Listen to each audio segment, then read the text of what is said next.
Syaralun, polisi tembak polisi terjadi lagi. Aibda Karnai tewas, sempat diantar istri ke rumah sakit.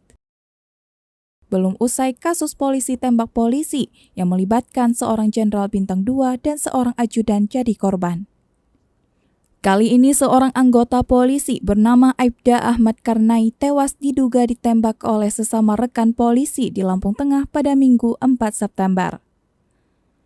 Peristiwa itu terjadi di depan rumah korban di lingkungan 5 RT 2, Kelurahan Bandar Jaya Barat, Kecamatan Terbanggi Besar, Lampung Tengah pada Minggu 4 September sekitar pukul 21.30 waktu Indonesia Barat.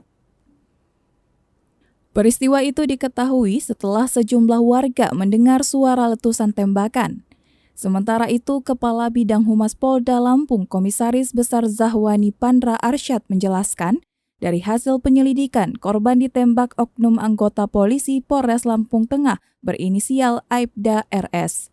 Dugaan sementara pelaku menembak korban karena dendam. Sebelum melakukan penembakan, Aibda RS sempat menemui korban.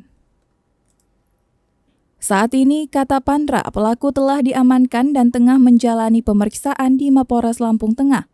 Pelaku terancam dijerat pasal 338 tentang pembunuhan.